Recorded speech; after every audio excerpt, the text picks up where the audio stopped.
over the years, I've had a lot of clients come to me and ask for a website refresh. I want to kind of talk about the difference between a website rebuild and a website refresh, and why I kind of believe it's a pretty limited set of cases where a website refresh really applies, and here's why. So if you're talking about like rebuild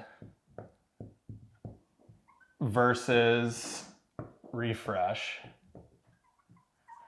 I would encourage you, before even this discussion, to think about your reason for even approaching this topic, right? Like, why are you calling a company and asking, or even considering like whether you should rebuild or refresh your website? I'm just gonna throw a couple reasons on here that kind of commonly start these conversations for us. The first is kind of like business evolution, we'll call it. So what I would refer to this as is like a change in scope or scale of your business, right? So you may have a website that worked well for you when your business was 2 to 3 people. Now you have 15 people and a wider set of services. And this is a very common reason that people come and talk to us, right? I would say in this case, along with most others, this would necessitate a rebuild. So what you're requiring in this process is an entirely new engine to kind of display your business on the web. And it's not as simple as just adding a couple pages, right? You may have new branding, visuals, things like that. You need a larger engine to support the stage that your business is at. And simply, like, when we think about the topic of refresh, changing out some colors, adding some pages, it's probably not gonna support that goal. A secondary reason, and I kind of already touched on it a little bit, that these conversations start, is kind of like new visuals, or maybe like entirely new branding. And I think it can a lot of times when you're approaching this be easy to think, you know, we just have some new visuals or new branding that we need to apply to our current website. And what I would encourage you to kind of think about things from our seat and zoom out a little bit is, it's almost always not realistic to think that you're going to apply new visuals or new branding to the template or design that you currently have. So what we think about when we hear that is your logo is probably a different size and scale. Your visuals require different layouts, different treatments, or patterns, or new branding elements that need to be integrated in the design.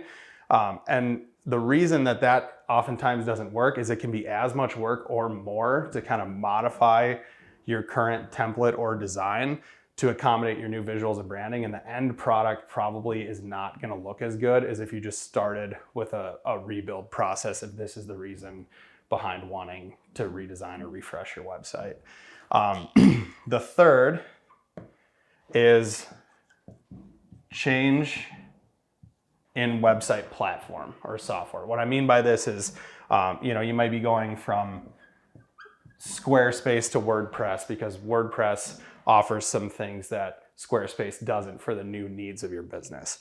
This is always a rebuild, not a refresh. So if you're retooling the entire engine behind your website, if someone's saying they could do that kind of in this refresh capacity, it's simply not the case. This is a full kind of start from scratch design development process, and it simply just has to be treated that way to be successful, especially if there's a platform change. Now, I do think there are limited cases where a refresh can apply, but I would think of like a refresh, I would reframe this a little bit and think of it more as like a website addition, right? So if you think about, if you're adding an addition to a house, it's kind of similar. So when the cases where we entertain refresh as a possibility is if you want to keep your same platform, your same design, and your business is at a relatively similar scope and scale, but you want to add new areas of services or new features to your site, that's where oftentimes it can be very cost effective and more efficient to actually look at that as more of like a refresh or addition process versus kind of coming back to the full rebuild conversation. And we do that a lot. So a lot of times companies will come to us asking for a website rebuild. And by going through these reasons and others, we kind of determine that, hey, there's actually just some additions that need to be made to the existing site. and we approach it that way versus kind of starting with that rebuild conversation if it's not the best approach at that time. So if you've been kind of wondering about these different topics, I would encourage you to kind of zoom out and think about kind of these reasons behind why you're having this conversation in the first place, and then kind of use that reasoning to figure out, along with a web company, if you're doing it yourself, figure out which one of these apply. Thanks.